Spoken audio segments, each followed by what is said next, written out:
Kisah ini terjadi pada masa pemerintahan Khalifah Umar bin Khattab. Saat beliau sedang memimpin sebuah majelis, tiba-tiba datang 3 pemuda. 2 orang memegangi seorang pemuda lain yang tampak lesu dan penuh penyesalan. Salah satu dari mereka berkata dengan lantang, "Wahai Amirul Mukminin, tegakkanlah keadilan. Pemuda ini telah membunuh ayah kami. Kami menuntut qisas." Khalifah Umar menatap tajam pemuda yang tertuduh itu. "Benarkah engkau membunuh ayah mereka?" tanya beliau. Dengan kepala tertunduk, pemuda itu menjawab lirih, "Benar." "Wahai Amirul Mukminin, ceritakan bagaimana kejadiannya," pinta Umar. Pemuda itu pun mulai berkisah. "Aku datang dari pedalaman untuk urusan dagang. Aku menambatkan untaku di bawah sebatang pohon. Namun, saat kembali, aku melihat seorang lelaki tua telah menyembelihnya. Karena marah untaku merusak kebunnya. Dalam puncak amarah, aku hilang kendali. Aku mencabut pedangku dan membunuhnya. Aku sungguh menyesal, karena lelaki itu adalah ayah dari kedua pemuda ini." Suasana hening seketika. Umar merenung sejenak, lalu berkata kepada kedua penuntut, "Dia telah mengakui kesalahannya. Maukah kalian memaafkannya? Aku akan membayarkan diat, tebusan darah, untuk ayah kalian." Namun, mereka menjawab tegas, "Tidak, wahai Amirul Mukminin. Kami tidak akan rida sampai jiwa dibalas dengan jiwa." Melihat keteguhan mereka, Umar pun tak bisa berbuat apa-apa. Saat itulah, pemuda yang bersalah itu angkat bicara. "Wahai Amirul Mukminin, aku menerima hukuman qisas. Tapi, izinkan aku pulang selama 3 hari. Ada sebuah amanah penting yang harus kuselesaikan sebelum aku mati. Setelah itu, aku bersumpah akan kembali untuk menerima hukumanku." Umar menatapnya dengan ragu. "Bagaimana aku bisa mempercayaimu? Siapa yang akan menjamin kau akan kembali?"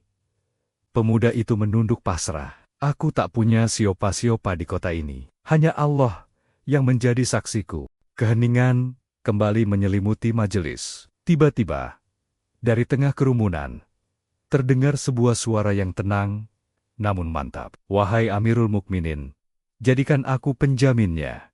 Semua mata tertuju pada sumber suara. Ternyata, dia adalah Salman Al-Farisi, salah seorang sahabat Nabi yang paling mulia. Umar terkejut. "Salman, engkau bahkan tidak mengenalnya. Bagaimana jika dia melarikan diri? Engkaulah yang akan menanggung hukumannya." Dengan keyakinan penuh, Salman menjawab, "Wahai Umar, aku percaya kepadanya sebagaimana aku percaya kepadamu." Mendengar itu, hati Umar luluh. Akhirnya, ia menyetujui permintaan itu. Pemuda itu diberi waktu 3 hari untuk kembali. Hari pertama berlalu. Lalu hari kedua, tak ada tanda-tanda kemunculan pemuda itu. Orang-orang mulai berbisik, "Sudah pasti dia kabur. Dia tidak akan kembali." Hingga tibalah hari ketiga. Menjelang matahari terbenam, seluruh penduduk kota berkumpul di masjid. Mereka ingin menyaksikan apakah janji itu akan ditepati. Salman Al-Farisi berdiri di sana dengan wajah yang tenang. Ia tahu betul, jika pemuda itu tidak datang, maka nyawanya lah yang akan menjadi gantinya. Khalifah Umar berjalan mondar-mandir, menatap cemas ke cakrawala. Waktu terasa berjalan begitu lambat. Langit mulai memerah.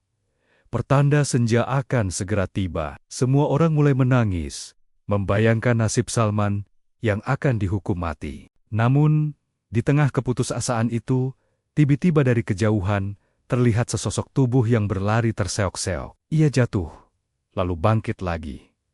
Jatuh lagi, dan terus berlari sekuat tenaga. Semua orang terperangah. "Itu dia kembali!" teriak Umar dengan suara bergetar, menahan haru. Pemuda itu tiba dengan tubuh penuh debu.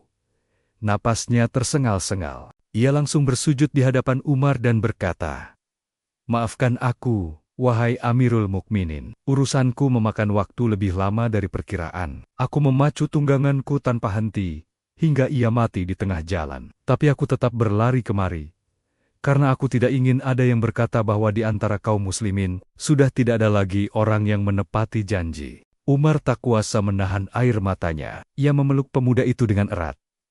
Kemudian, beliau berpaling kepada Salman. "Wahai Salman, apa yang membuatmu begitu yakin untuk menjamin orang yang sama sekali tidak kau kenal?" Salman menjawab dengan lembut, agar tidak ada yang berkata bahwa di antara kaum muslimin sudah tidak ada lagi rasa saling percaya. Mendengar percakapan itu, seluruh orang yang hadir menangis terseduh-seduh.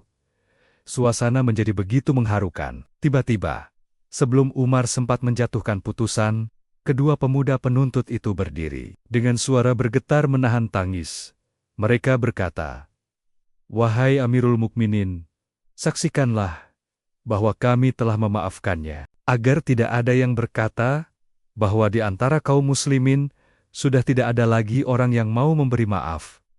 Pekikan takbir menggema di seluruh penjuru masjid. Khalifah Umar menengadahkan tangannya ke langit seraya berdoa, "Segala puji bagi Allah yang telah menjadikan umat Muhammad sebagai umat yang menepati janji, saling percaya, dan saling memaafkan." Kisah ini lebih dari sekadar cerita. Ini adalah cerminan dari 3 pilar agung dalam Islam: menepati janji, saling percaya, dan memberi maaf. 3 cahaya yang seharusnya selalu menerangi jalan hidup kita.